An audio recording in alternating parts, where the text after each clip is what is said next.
Hello friends, आज हम देख रहे हैं पीजीटी इंग्लिश 2013 का क्वेश्चन पेपर। ठीक है, क्योंकि प्रीवियस ईयर पेपर को हमें अच्छे से सॉल्व करना होगा, तभी जाकर चीज़ें हमें समझ आ सकती हैं कि वास्तव में पीजीटी टीजीटी का पेपर कैसा होता है। ठीक है, तो पीजीटी का एग्ज़ाम बहुत ही नियर है, नज़दीक है, तो हम देख रहे हैं 2013 के पेपर को, और इससे समझेंगे, आइडिया मिलेगा हम लोगों को और प्रैक्टिस भी होगी, और जो कि काफ़ी हेल्पफुल साबित होगी आपके एग्ज़ाम के लिए। ठीक है, तो चलिए शुरू करते हैं। पीजीटी 2013 में जो क्वेश्चंस आए थे वो हैं, उनकी डिटेल्ड एक्सप्लेनेशन है इस पेपर में। ठीक है, तो पेशेंस के साथ बने रहिए। पहला क्वेश्चन है, the terza Rima is stanza of. Terza Rima एक स्टेंजा होता है, ये कितनी लाइंस का होता है? 4 लाइंस का है या 5 लाइंस का या 3 लाइंस या फिर 2 लाइंस? तो टर्जा रिमा जो होता है आपका 3 लाइन का स्टेंजा होता है, 3 लाइन स्टेंजा होता है। ठीक है, और इससे आप टर्सेट भी बोल सकते हो, कोई भी 3 लाइन का स्टेंजा है तो वो टर्सेट है। लेकिन जो टर्जा रिमा है इसकी अपनी राइम है, इस बात को ध्यान रखना है। ठीक है, with an interlocking rhyme. Interlocking rhyme कैसी इंटरलॉकिंग राइम? ए बी ए हो सकता है, ये 3 लाइनें। ठीक है, बी सी बी हो सकता है, C D E D. Means जो 3 लाइनें हैं वो पहले वाली लाइन और तीसरी लाइन की जो राइमिंग है वो सेम होगी, बीच वाले की जो है वो डिफरेंट होगी। ठीक है, ये ध्यान रखना है। ऐसे ही बी डी और बी सी बी, इस तरीके से बी सी और बी, तो इसमें भी पहली और तीसरी लाइन है वो सेम है, और बीच में थोड़ा सा अलग राइमिंग हो सकती है। ठीक है, तो ये है टर्जा रिमा की राइम, और ये एक दूसरे से बंद है, इंटरनली कनेक्टेड है, तो ये इंटरलॉकिंग कहा जाता है। ठीक है, बी को लॉक कर दिया है, सी को लॉक कर दिया, डी लॉक है सी और सी के बीच, ई लॉक है डी और डी के बीच में। ठीक है, इट ओरिजिनेटेड, टर्जा रिमा की जो शुरुआत हुई थी वो इटालियन पोइट्री से हुई थी, डांटे की पोइट्री से, and was later used in English poetry by Shelley and others. ठीक है, तो वहाँ पर इंग्लिश पोइट्री में शैली ने भी यूज किया इसे। ब्लैक शीप मीन्स एक इडियम है, और ब्लैक शीप का मतलब क्या है? ब्लैक शीप का मीनिंग क्या होता है? A bad character, sheep of black colour, a humble person, a natural creature. तो इसका मतलब होता है अ बैड कैरेक्टर। ठीक है, ब्लैक शीप।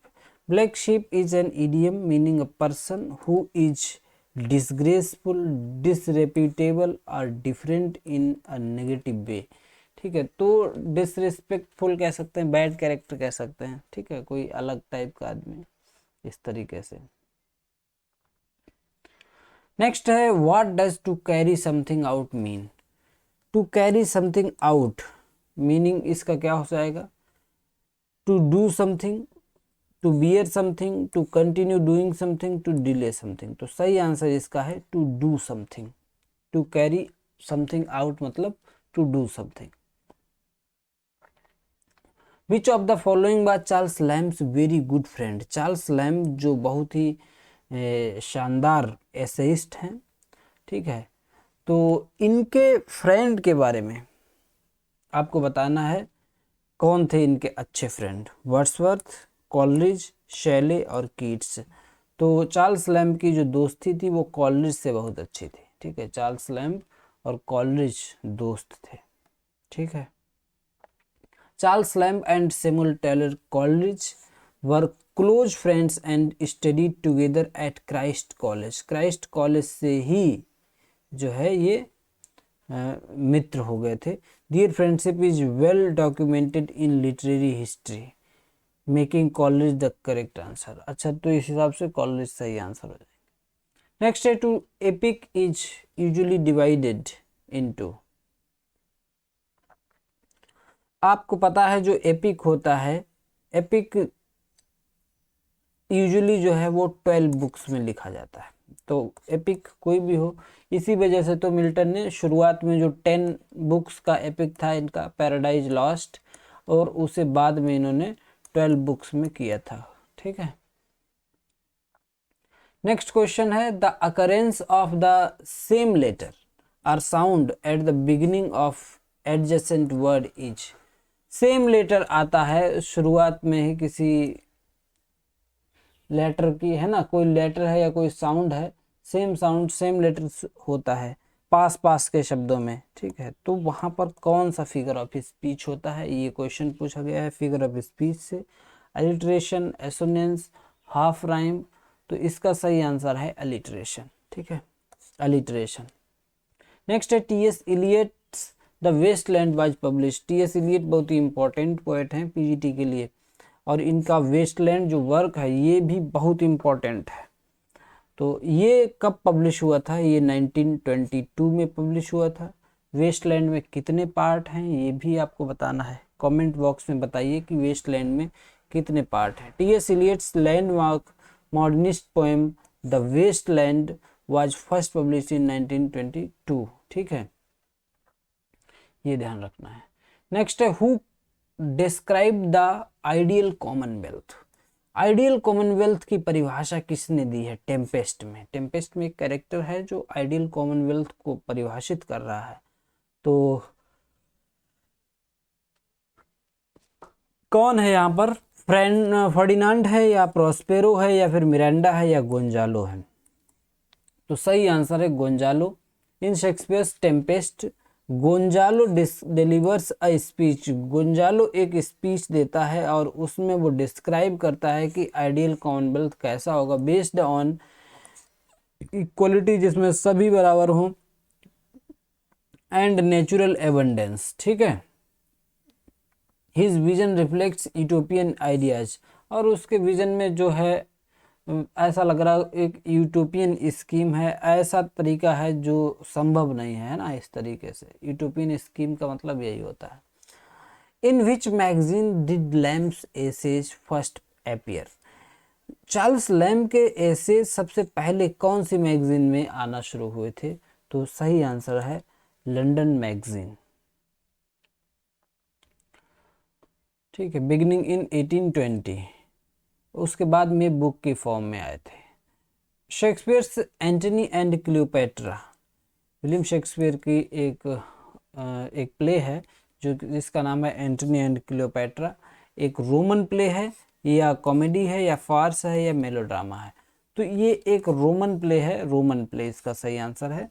विलियम शेक्सपियर के खास तौर पे 3 प्लेज हैं जो कैटेगराइज किए जाते हैं रोमन प्ले में। ठीक है, तो एंटनी एंड क्लियोपेट्रा एक क्लासिफाइड शेक्सपियरियन रोमन प्ले है and it is based on Roman history. ठीक है, जैसे कि जूलियस सीजर रोमन हिस्ट्री पर बेस्ड है, कोरियोलेनस ये भी रोमन हिस्ट्री पर बेस्ड है, ऐसे एंटनी एंड क्लियोपेट्रा है। ठीक है, तो ये 3 प्ले हैं जो रोमन प्ले कहे जाते हैं। The old man and the sea is a novel. Old man and the sea एक नॉवेल है जो कि लिखा गया है अर्नेस्ट हेमिंग्वे के द्वारा। अर्नेस्ट हेमिंग्वे ने लिखा है और इस नॉवेल के लिए अर्नेस्ट हेमिंग्वे को नोबेल पुरस्कार भी मिला था।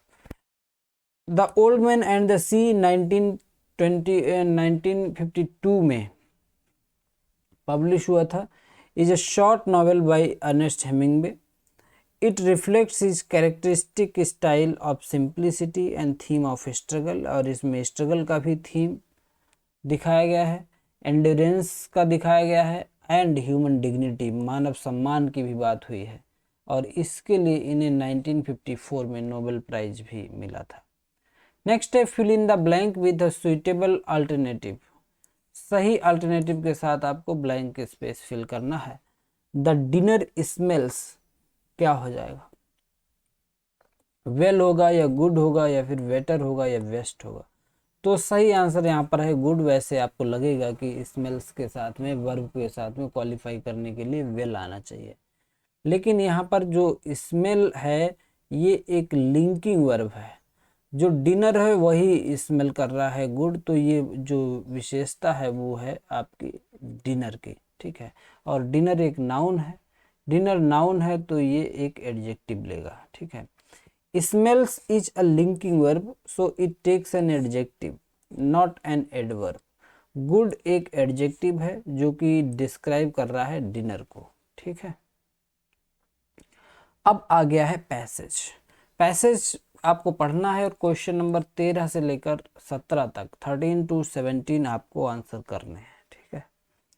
तो चलिए पढ़ता हूं इस पैसेज को। पहले क्वेश्चन देख लेते हैं। पैसेज पढ़ने का सही तरीका यही है कि आप पहले क्वेश्चन देख लें। The aim of suffragette movement was to get for women. जो सफ्रागेट मूवमेंट की बात इस पैसेज में हुई है वो उसका उद्देश्य क्या था, जो विमेन के लिए, वो आपको जानना है। दूसरा क्वेश्चन है इसमें, the suffragette movement was most active in the, कौन सी सेंचुरी में, कहां पर, किस समय पर सफ्रागेट मूवमेंट बहुत ज्यादा एक्टिव था, ये पता करना है पैसेज से। नेक्स्ट है the leader of the suffragette movement was, जो लीडर थे सफ्रागेट मूवमेंट की वो कौन थे यहां पर।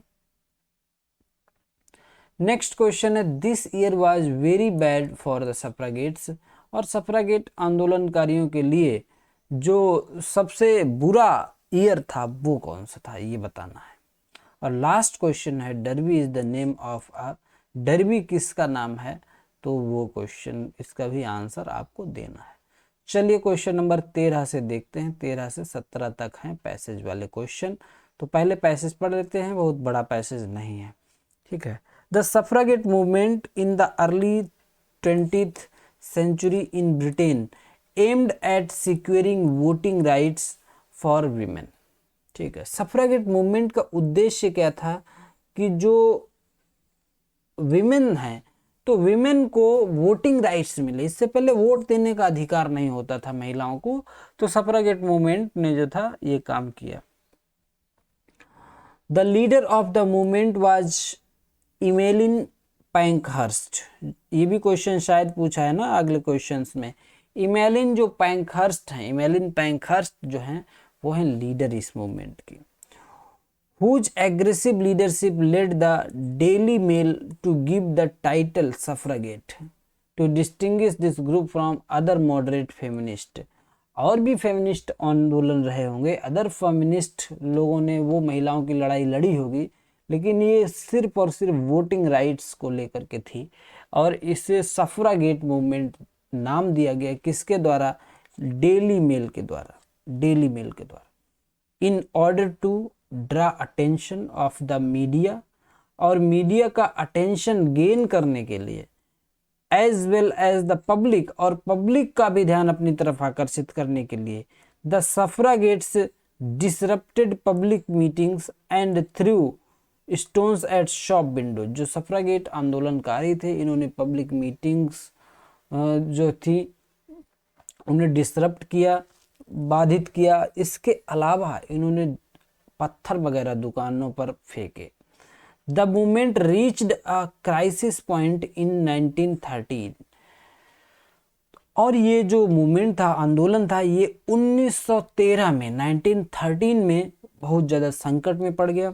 व्हेन इमली डेविजन, जो इमली डेविजन थे, एक यहाँ पे सफ्रागेट जो लीडर थी या कह सकते हैं एक इसकी मेंबर थी, Emily Davison died a painful death, इनकी डेथ हो जाती है by throwing herself in front of the king's horse during the Derby. और डर्बी एक होता है हॉर्स राइडिंग का गेम टाइप का होता है, घुड़सवारी या घुड़दौड़ टाइप का। तो वहां पर किंग डर्बी खेल रहा था, तो उसके घोड़े के आगे आकर के ये गिर गई थी एमिली डेविजन। मतलब इतना ज़्यादा इन्होंने स्ट्रगल किया। कब, 1913 में। तो ये है इस बात का answer. The aim of suffragette movement was to get for women franchise, इसका सही आंसर हो जाएगा। फ्रेंचाइज का मतलब होता है वोटिंग राइट्स। यहाँ पर फ्रेंचाइजी वो नहीं है जो आपने अमूल की फ्रेंचाइजी ले ली है ना, तो किसी ब्रांड की, किसी क्लोथिंग ब्रांड की ले ली फ्रेंचाइजी, वो वाला फ्रेंचाइज नहीं। यहाँ पे फ्रेंचाइज का मतलब है voting rights. Suffragette movement in early 20th century Britain aimed to secure voting rights franchise for women. Leaders like Emmeline Pankhurst fought for political equality, और ये जो लोग थे पॉलिटिकल इक्वलिटी को लेकर लड़ रहे थे कि जब पुरुषों को वोट डालने का अधिकार है तो महिलाओं को क्यों नहीं। The suffragette movement was most active in the, कब कब एक्टिव था, तो इसका सही आंसर है अर्ली 20th सेंचुरी में। अर्ली 20th सेंचुरी में आपको आइडिया लग जाएगा, ठीक है, अर्ली 20th सेंचुरी, पहली लाइन में ही आंसर है, ठीक। नेक्स्ट क्वेश्चन है the leader of the suffragette movement was Emmeline Pankhurst थी या इमेलिन पैंकहर्स्ट, दो ऑप्शन है। अरे क्या प्रॉब्लम हो गई इसमें, सारे इमेलिन इमेलिन हो गए। चलिए खैर आंसर आपका यही है, कोई भी मान लो इसमें, इमेलिन पैंकहर्स्ट जो है ये इसकी लीडर है। Next, this year was very bad for the suffragettes. कौन सा ईयर? 1913, जब जो एमिली डेविसन जो थी ये किंग के हॉर्स के आगे आकर गिर जाती हैं और इनकी डेथ हो जाती है। डर्बी नाम है, किसका नाम है? एक हॉर्स रेस का, घुड़दौड़ का नाम है, ठीक है, तो ये है इसका सही आंसर। नेक्स्ट है which of the following works is not authored bye शैली। शैली के द्वारा कौन सा वर्क ऑथर्ड नहीं है, तो सही आंसर क्या है इसका? क्वीन मैव, हाइपीरियन, अलास्टर और द सेंसी। तो सही आंसर है हाइपीरियन। हाइपीरियन जॉन कीट्स के द्वारा लिखी गई एक पोएम है, शैली के द्वारा नहीं लिखी है। बाकी क्वीन मैव, अलास्टर और द सेंसी ये सभी पीबी शैली के द्वारा लिखी गई पोएम्स हैं। विच of the following poets was of the opinion that art like trees and shrubs had a natural growth. कौन सा पोएट है जो ये ओपिनियन रखता है कि जो कला है, जो आर्ट है, वो भी पेड़ पौधों, जंगल, झाड़ियों की तरह नेचुरली ग्रो होते हैं। तो इस तरीके से बात करने वाले हैं, spontaneous overflow of powerful feelings की बात करते हैं वर्ड्सवर्थ, ठीक है, सही आंसर है वर्ड्सवर्थ। नेक्स्ट है the father of the English essay is. The father of English essay is. अगर आपको ये पीडीएफ चाहिए है ना इन क्वेश्चंस की, तो आपको टेलीग्राम चैनल ज्वाइन करना पड़ेगा। Learn with Pawan sir search कर लेंगे आप टेलीग्राम पर, तो वहाँ पर आपको मिल जाएगा, ठीक है। लर्न विद पवन सर, और पवन में PAVAN है, ऐसे सर्च करेंगे तो चैनल मिल जाएगा टेलीग्राम पर, और वहाँ पर आपको ये PDF मिल जाएगी। The father of the English essay is कौन है? मॉन्टेन है या बेकन है या चार्ल्स लैम्ब है या रिचर्ड स्टील है। अब देखो 3 क्वेश्चन सही करना है। फादर ऑफ इंग्लिश एसे की बात करें तो इसका सही आंसर है बेकन, ठीक है, बेकन इसका सही आंसर है, फादर ऑफ इंग्लिश एसे। लेकिन फादर ऑफ एसे की बात करें, फादर ऑफ एसे की बात करें मतलब निबंध के पितामह कौन है, तो फादर ऑफ एसे की बात करें तो सबसे पहले एसे लिखने की शुरुआत ये मॉन्टेन ने की थी। किसने की थी? मॉन्टेन ने की थी। और ये कहाँ हुई थी? फ्रांस में हुई थी, तो ये फ्रेंच हैं, ठीक है। इसके अलावा एसे जो प्रिंस ऑफ इंग्लिश एसे है ना, प्रिंस जो है इंग्लिश एसेइस्ट, वो चार्ल्स लैम्ब है। 3 नाम आपको याद रखना है। फादर ऑफ एसे तो मॉन्टेन हो गए पहला वाला, फादर ऑफ इंग्लिश एसे की बात करें तो बेकन हो गए, ठीक है, और जो प्रिंस हैं ऑफ एसेइस्ट, जो राजकुमार हैं, वो चार्ल्स लैम्ब।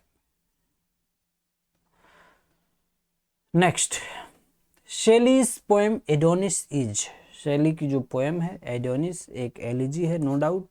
तो ये 1821 में लिखी गई। YPB Shelley is an elegy written on the death of John Keats. John Keats की डेथ पर लिखी गई। और नेक्स्ट क्वेश्चन है Thomas Hardy started his literary career as a. Thomas Hardy, देखो इसमें क्या है ये आपको समझना होगा। टॉमस हार्डी ने जो था अपना करियर शुरू किया था, ये PGT 2013 का क्वेश्चन है, इसमें क्या समस्याएं हैं वो देख लीजिए। और 2013 में इसमें जो आंसर दिया गया है वो है नॉवलिस्ट, ठीक है। तो लेकिन समझना क्या है कि जो टॉमस हार्डी ने शुरुआत की थी अपने करियर की, वास्तव में जो शुरुआत की थी वो एक पोएट की तरह की थी। कैसे की थी? पोएट की तरह की थी। इन्होंने कविताएं लिखना शुरू किया था, लेकिन कविताओं में इन्हें सफलता नहीं मिली। जो पब्लिशर थे, जो पत्रिकाओं का संचालन कर रहे थे, वो लोग रिजेक्ट कर देते थे इनकी पोएम्स को। नहीं प्रिंट हुई, नहीं छपी, पब्लिश नहीं हुई। और पोइट्री इनकी, वही पोइट्री बाद में जाके, बहुत बाद में जाकर के पब्लिश हुई, जब ये बहुत ज़्यादा सफल हो गए थे अपने नॉवेल लिखने में। ठीक है, नॉवेल इनके बहुत सारे पब्लिक हो चुके थे और इन्हें बहुत सफलता मिल चुकी थी, उसके बाद इनकी पोइट्री पब्लिश होती है।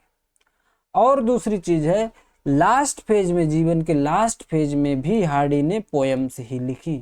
तो शुरुआत में भी इन्होंने चीज़ें शुरुआत की थी पोइट्री से, और इनके करियर का लास्ट फेज भी पोइट्री वाला ही था। लास्ट में भी इन्होंने पोएम्स लिखी। लेकिन इसका आंसर फिर भी नॉवलिस्ट दिया गया है कि Thomas Hardy started his literary career as a novelist. ठीक है, तो आपको समझना है कि आयोग ने क्या सोच कर ये आंसर दिया। वो उसने ये भी सोच के दिया होगा कि पोइट्री तो लिखा इन्होंने, लेकिन पब्लिश नहीं हुई, है ना, सफलता नहीं मिली, सफलता इन्हें नॉवेल में मिली। तो टॉमस हार्डी स्टार्टेड ये literary career as a novelist. उसने कहा कि करियर इनका शुरुआत हो पाया नॉवेल से। तो आपको लेकिन दोनों बातें ध्यान रखनी, इन्होंने शुरुआत में लिखी थी पोएम से ही, ये ध्यान रखना, और लास्ट में भी नॉवेल्स लिख लिख कर थक गए, तो बाद में भी रिटायरमेंट के समय पर भी इन्होंने पोइट्री ही लिखी थी। ठीक है, तो इसे अपने हिसाब से समझ लीजिए। शेक्सपियर टेम्पेस्ट, विलियम शेक्सपियर का जो टेम्पेस्ट है एक प्ले, वो क्या है? ट्रेजेडी है, कॉमेडी है, या ट्रेजी कॉमेडी है? तो इसमें दोनों एलिमेंट मिलते हैं, ट्रेजेडी के भी और कॉमेडी के भी, इसलिए ये सही आंसर है ट्रेजी comedy. The noun form of the verb experience, experience का मतलब होता है अनुभव करना, और एक्सपीरियंस का ही मतलब होता है अनुभव। ठीक है, यानी एक्सपीरियंस अपने आप में वर्ब भी है और नाउन भी है। ठीक है, दोनों ही है, तो एक्सपीरियंस का नाउन फॉर्म भी सेम ही रहेगा। तो एक्सपीरियंस का नाउन फॉर्म भी सेम ही रहेगा। अब आपको केवल स्पेलिंग को चेक करना है, स्पेलिंग किसकी सही है। तो ये स्पेलिंग है ऑप्शन सी की सही। ठीक है, एक्सपीरियंस, तो ये है आपका नाउन। तो नाउन और वर्ब एक जैसे ही लिखा जाता है एक्सपीरियंस के लिए। The specific word for the loud noise made by an elephant, elephant के द्वारा जो शोर मचाया जाता है, या एलिफेंट की जो लैंग्वेज है, एलिफेंट कैसे बोलता है, चिल्लाता है, तो वो ट्रम्पेट करता है। साउंड जो है एलिफेंट का वो ट्रम्पेट है। लायन रोर करता, दहाड़ता है, डंकी ब्रे करता है, हॉर्स नी करता है, नी हिनहिनाता है। The Spenserian stanza, Spenserian stanza ये लिटरेरी टर्म की बात कर रहा है। स्पेंसरियन स्टेंजा में कितनी लाइन्स होती हैं? तो सही आंसर है 9 लाइन होती हैं। और इसमें क्या होता है, 8 लाइन्स जो होती हैं। स्पेंसरियन स्टेंजा सबसे पहले शुरू किसने किया था? तो ये स्पेंसर के नाम से बना है, एडमंड स्पेंसर ने इसकी शुरुआत की थी। इसमें 9 लाइन्स होती हैं।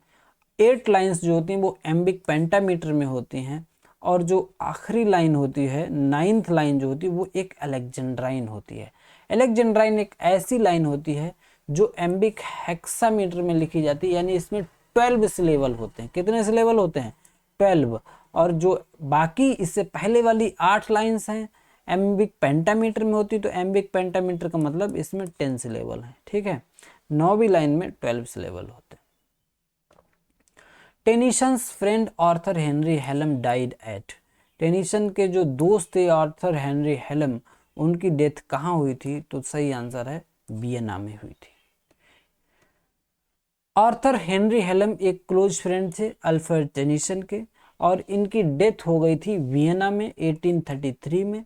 His death deeply affected Tennyson, और इससे टेनिसन बहुत ज़्यादा मतलब प्रभावित हुए, और इन्होंने एक एलिजी लिखी इन मेमोरियम। ठीक है, उस एलिजी का नाम क्या था? इन मेमोरियम।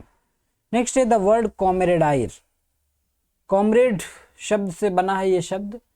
कॉमरेडायर मीन्स होता है फीलिंग ऑफ फ्रेंडशिप। कॉमरेड का मतलब ही साथी होता है, वर्क प्लेस पर जब आप साथ हैं कहें। Camaraderie means a spirit of friendship, trust and mutual support. Next है Shakespeare's history play altogether deal with. Shakespeare's history play altogether deal with a period of 1000 year, 700 years या फिर 350 ईयर्स। सही आंसर है 350 ईयर। यानी जो William Shakespeare ने history pledge लिखे हैं वो कवर करते हैं लगभग 350 साल का समय। कैसे? Shakespeare's history plays covers English history. Shakespeare के जो हिस्ट्री प्ले हैं इनमें अंग्रेजी इतिहास जो है वो कहाँ से शुरू होता है, किंग जॉन से शुरुआत करते हैं, अर्ली 13th सेंचुरी की हिस्ट्री है, और लास्ट में हेनरी 8 तक लिखते हैं तो ये 16th सेंचुरी तक आता है। तो टोटल मिला के जो हिस्ट्री वर्क इनके हैं वो 350 ईयर्स का स्पैन जो है वो कवर करते हैं। John Keats died of. John Keats की डेथ कैसे हुई? तो कंजम्पशन से हुई जॉन कीट्स। ठीक है, Keats died of tuberculosis. Consumption का मतलब TB, tuberculosis historically called consumption in 1821 at the age of 25। सिर्फ और सिर्फ 25 साल की डेथ में ये अच्छा सा कवि दुनिया छोड़ के चला गया ट्यूबरकुलोसिस की वजह से। ठीक है, कितना टीबी का आतंक रहा होगा उस समय पर, आप अनुमान लगा लीजिए। ठीक है, नेक्स्ट है choose the option to make the following jumbled words into a meaningful sentence. Choose the option to make the following jumbled words. Jumbled शब्द हैं इस तरीके से, ये पहला पार्ट है और ये आपका दूसरा पार्ट है और ये तीसरा है और ये है चौथा, ऐसे करके, और इससे जम्बल्ड है, इसे सही करना है आपको।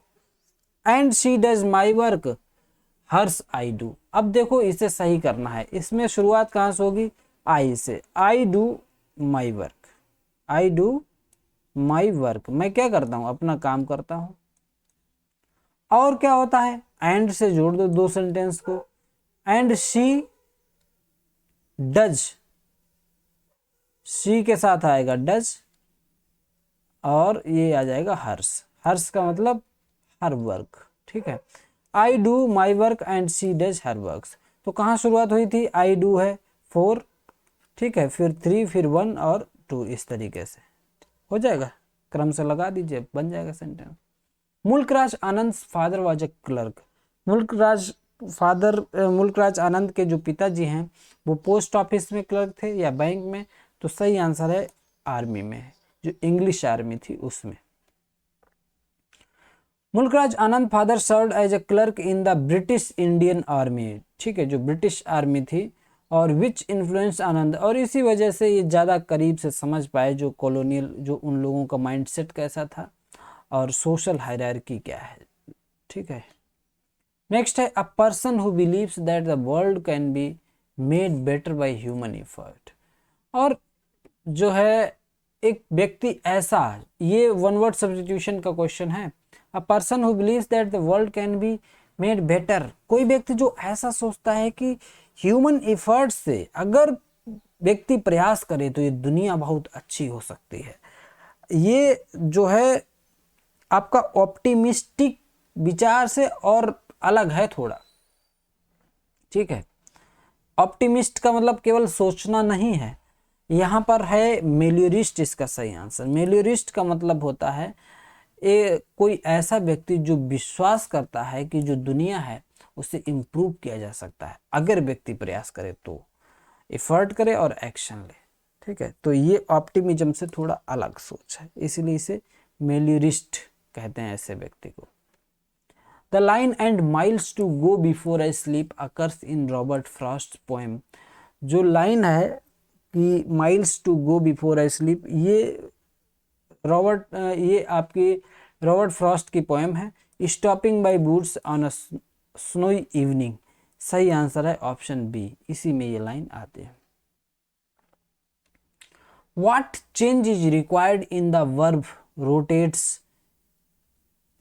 जो वर्ब रोटेट्स है, if the following sentence is converted into indirect speech. अगर इस सेंटेंस को इनडायरेक्ट सेंटेंस बना दिया जाए, ठीक है,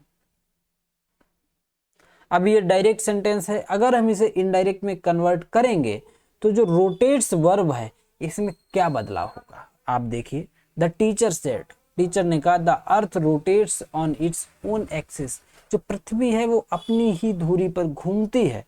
तो ये बात जो है ये सार्वभौमिक सत्य है, ठीक है। जब ये फैक्ट है, जब ये सत्य है, हमेशा सत्य रहने वाला सत्य है, तो यहाँ पर हम सेंटेंस में कोई भी चेंज नहीं करेंगे। अगर कोई प्रोनाउन होता तो हम चेंज करते, ठीक है, लेकिन प्रोनाउन यहाँ पर चेंज करने वाला है नहीं कोई, तो सही इसका इनडायरेक्ट हो जाएगा द टीचर सेड दैट। यहाँ पे सिर्फ और सिर्फ दैट लगाएंगे जब हम इनडायरेक्ट बनाएंगे।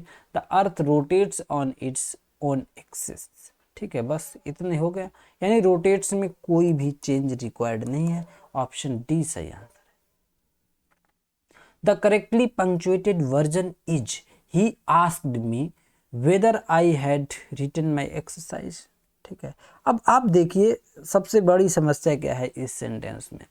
ये सेंटेंस वेदर आई हैड यानी ये है कन्वर्टेड इनडायरेक्ट, ठीक है, डायरेक्ट से ऑलरेडी ये इनडायरेक्ट बनाया हुआ है। अगर ये इनडायरेक्ट बनाया ना होता तो इफ और वेदर तो डायरेक्ट सेंटेंस आता नहीं, वो तो इनडायरेक्ट जब बन चुका होता है तभी आता है इफ और वेदर। ये बन चुका है इनडायरेक्ट, लेकिन फिर भी डायरेक्ट वाला स्ट्रक्चर यहाँ पे यूज किया गया है ना, तो ये गलत है। पहला भी गलत है, दूसरा भी गलत है, और क्या है सही, तीसरा भी गलत है। इसमें भी देखो कॉमा लगाया गया है। तो इसको वही रखो जो इनडायरेक्ट है, तो वो इनडायरेक्ट दिखना चाहिए। He asked me whether I had written my exercise, तो ये इन्वर्टेड कॉमा और कोटेशन मार्क से बाहर रहेंगे, है ना। तो ऑप्शन डी सही आंसर है। नेक्स्ट है the figure of speech in all the perfumes of Arabia will not sweeten this little hand.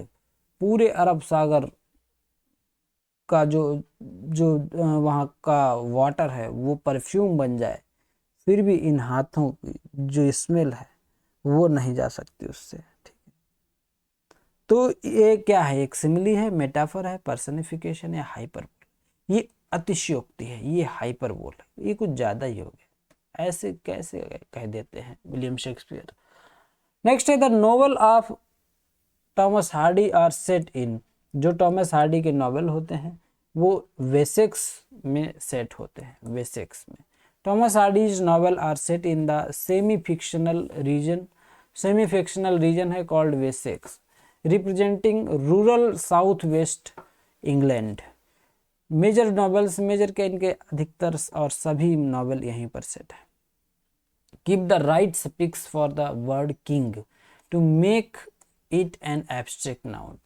King के बाद में कोई सफिक्स लगानी है, किंग के बाद कुछ ऐसा लगाओ, सफिक्स है तो बाद में ही लगेगा, प्रीफिक्स होता तो किंग के पहले लगता है ना, प्रीफिक्स है नहीं, ये सफिक्स है, तो किंग के बाद क्या लगे कि ये एब्स्ट्रैक्ट नाउन हो जाए।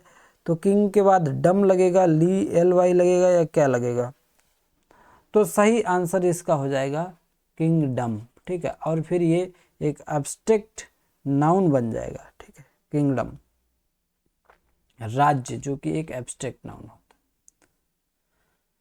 नेक्स्ट है who considered Wordsworth as a high priest of nature. किसने वर्ड्सवर्थ को हाई प्रीस्ट ऑफ नेचर की तरह कंसीडर किया है, तो डी क्वेंसी हैं या कॉलरिज हैं या शैली हैं, मैथ्यू अर्नोल्ड हैं।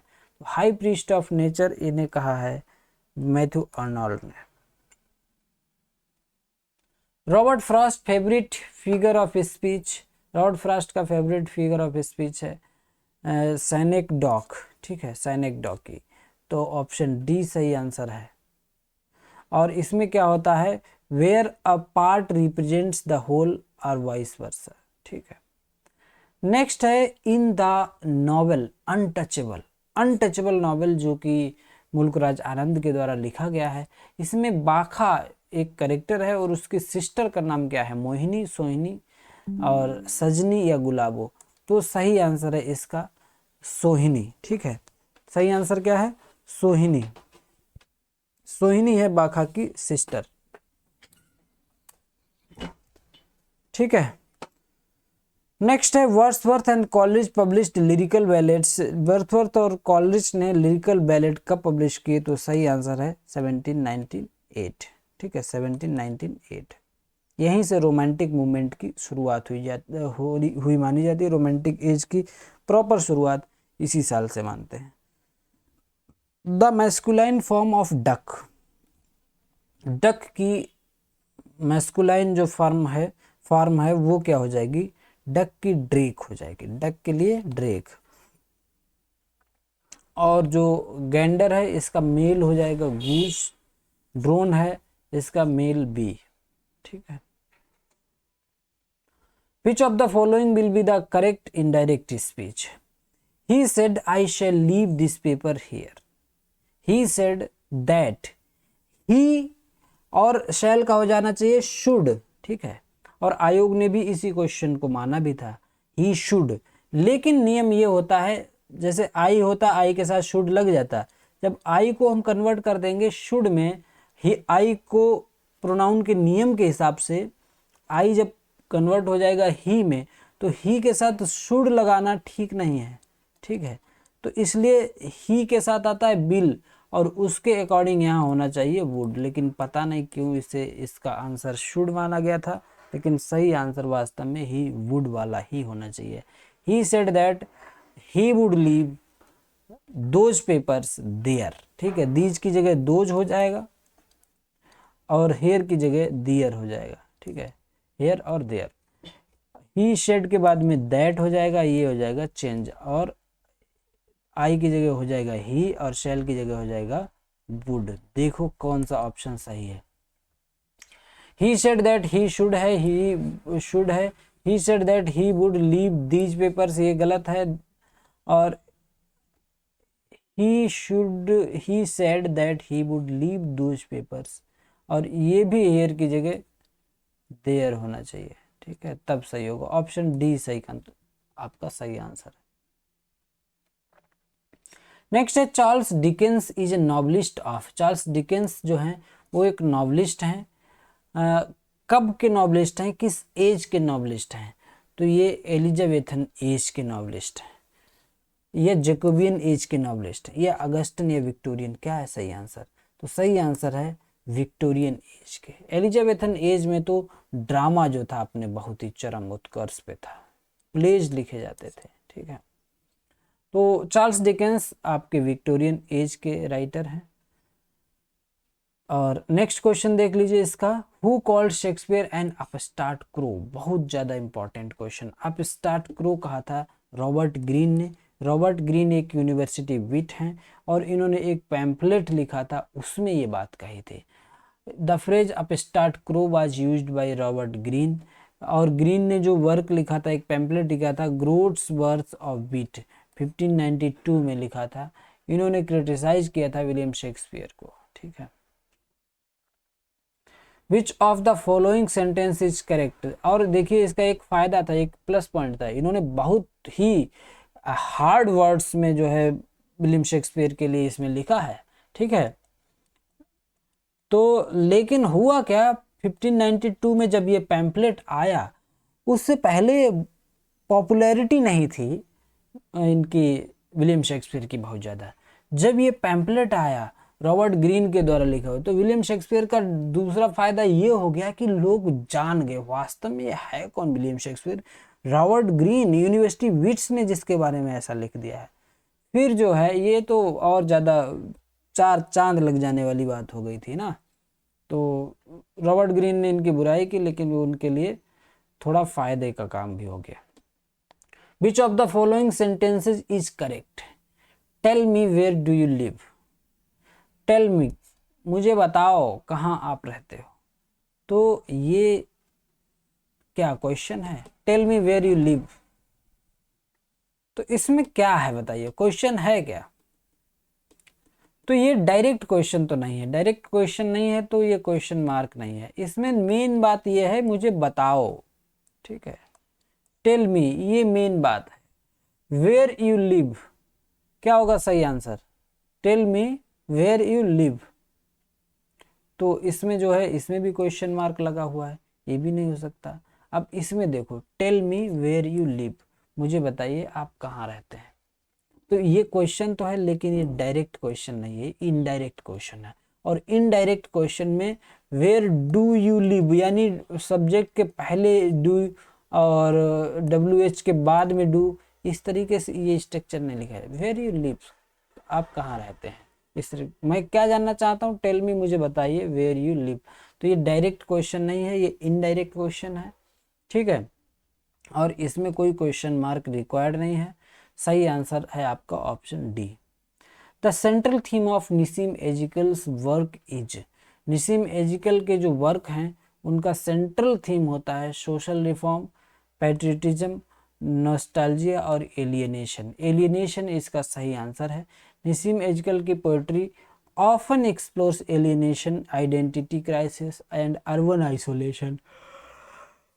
एलियनेशन का मतलब एक तरीके का अलगाव जैसा है, चीज़ों से अपने आप को अलग करना, इस तरीके की चीज़ें इसमें देखने को मिलती हैं।